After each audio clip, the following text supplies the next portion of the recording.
Welcome to Advanced Linear Algebra. Today, we are diving into one of the most fascinating and foundational topics in mathematics, inner products and norms. If you have ever wondered how we measure distances or angles in abstract spaces where we cannot simply use a physical ruler or protractor, you are in the right place. This concept bridges basic geometry with high-level abstract algebra, unlocking applications in quantum mechanics, signal processing, and beyond. Let us get started. To begin, imagine you are building a house. You need a tape measure for lengths and a protractor for angles. In basic geometry, we do this easily with arrows on paper. But in advanced linear algebra, our vectors might be complex functions or matrices. How do we measure them? This is where the inner product comes in. It acts as a mathematical protractor and tape measure rolled into one. Formally, it is an operation that takes two vectors and combines them to produce a single scalar number. To qualify as an inner product, it must follow three strict rules. It must be linear in its first argument, it must have conjugate symmetry, and it must be positive definite. Now that we understand what an inner product is conceptually, let us look at how we write it mathematically.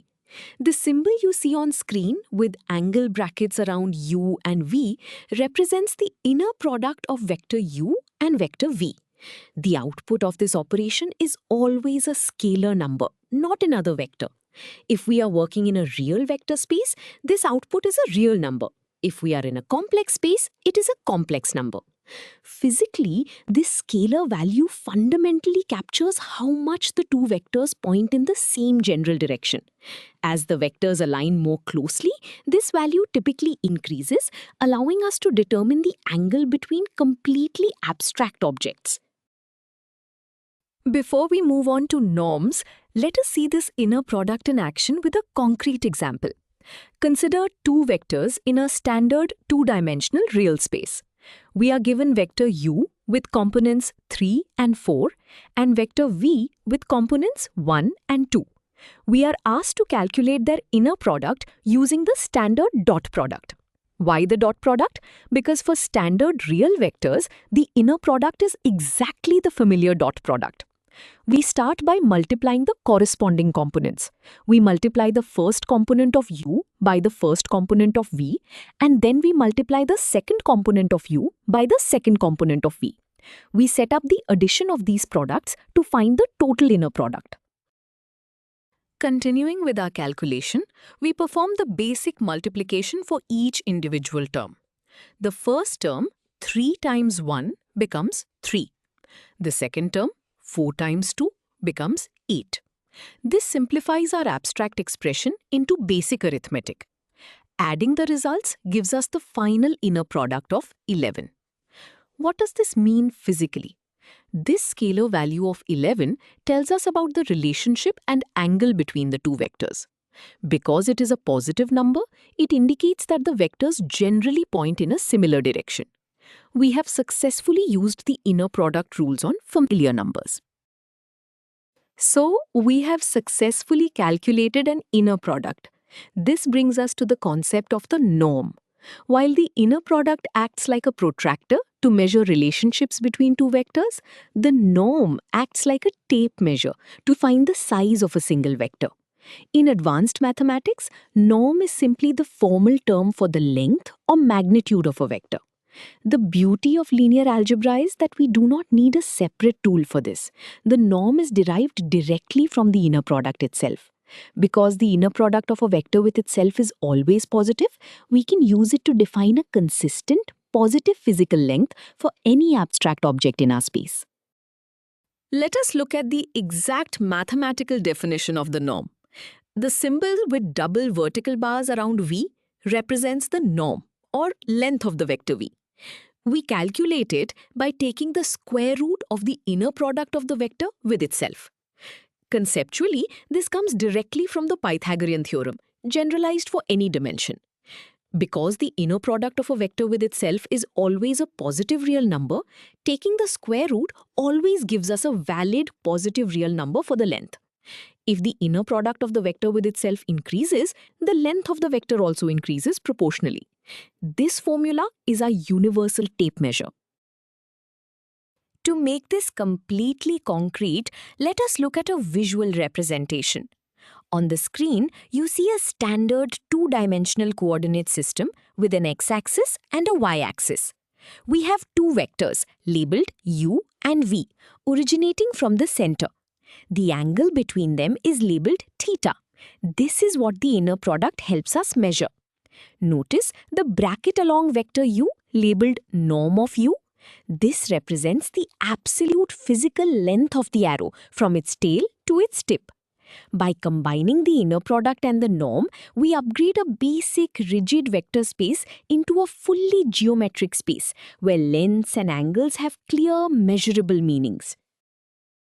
Now that we have our norm formula and a clear visual, let us calculate the norm for a specific vector. We will use the same vector u from our previous example, which has components 3 and 4. We are asked to find its absolute length.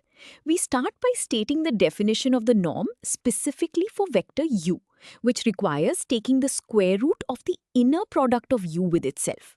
We substitute the components of u into the inner product formula. This means we are multiplying the vector by itself component by component.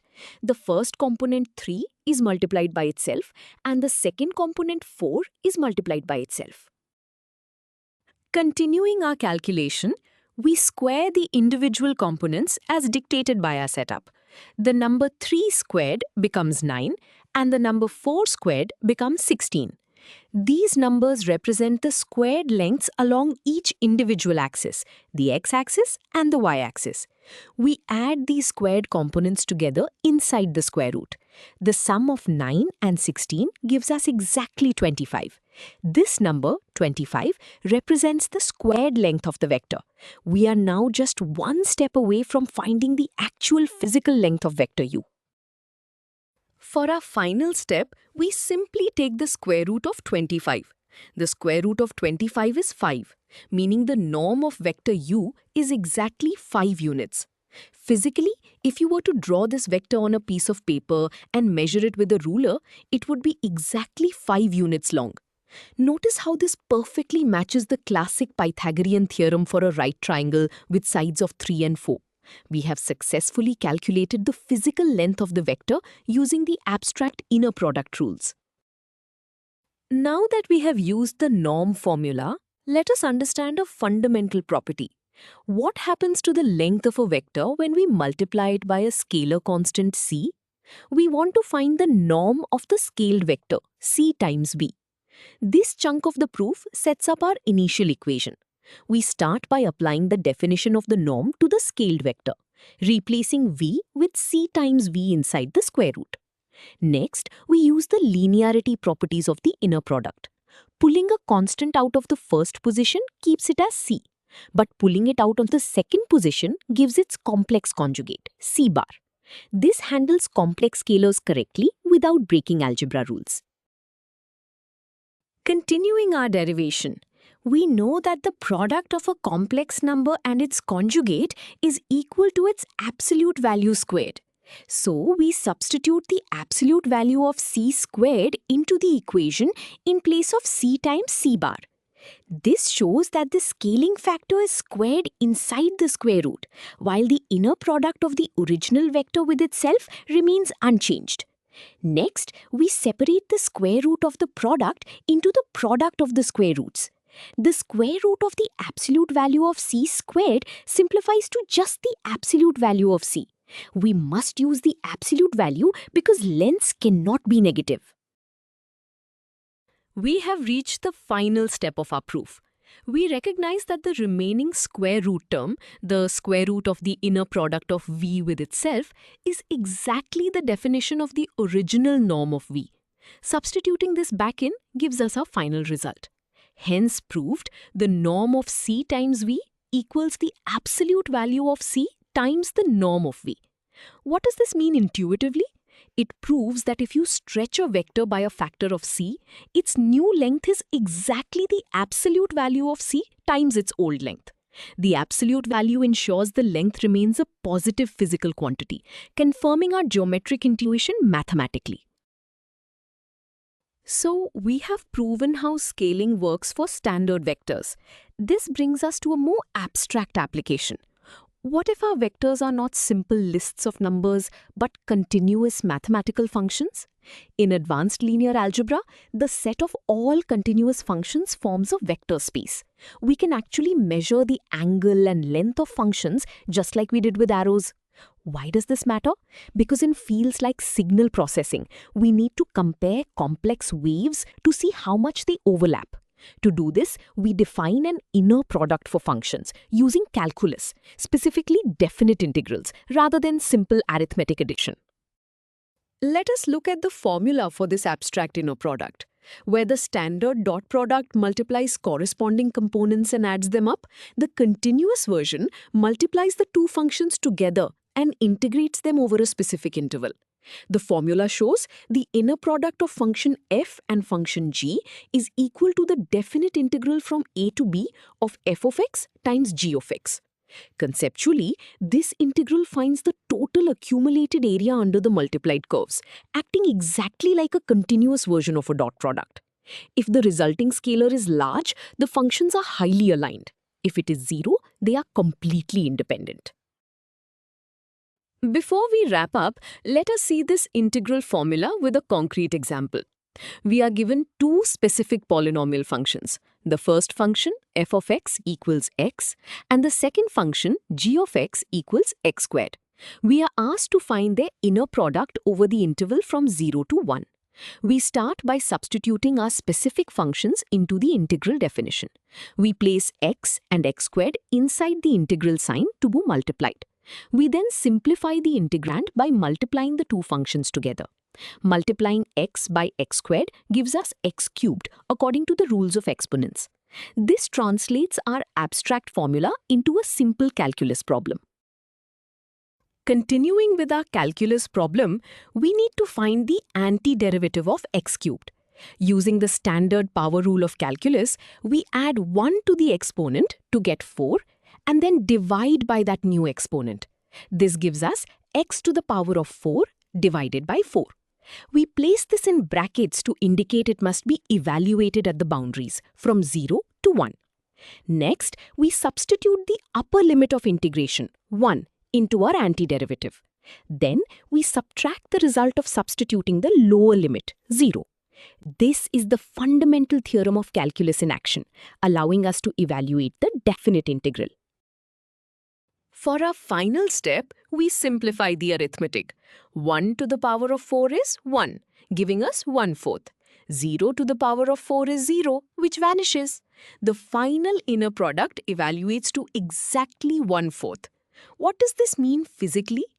This single number gives us a precise mathematical measure of how much these two polynomial curves overlap or align with each other over the interval from 0 to 1. Even though these are curves and not straight arrows, the inner product still provides a precise geometric relationship, demonstrating the incredible power of abstract linear algebra. Now that we have calculated inner products for both arrows and functions, we must ask, why do we care?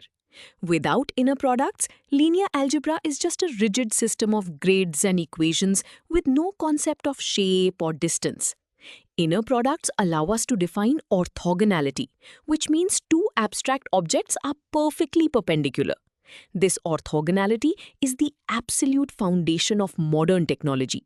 When your phone compresses an image or filters out background noise, it relies heavily on finding orthogonal functions using inner products. Furthermore, in quantum mechanics, the state of a particle is a vector, and the inner product calculates the physical probability of quantum events occurring. Let us review the key takeaways from today's lecture. First, an inner product is a powerful mathematical tool that takes two vectors and returns a scalar, allowing us to measure angles and relationships between completely abstract objects. Second, the norm is derived directly from the inner product and gives us the absolute length or size of a single vector. Finally, together, they upgrade a basic vector space into a rich geometric space. You have now covered the full topic, enabling you to apply familiar geometric intuition to solve complex real-world problems in physics, engineering, and computer science. Great job today.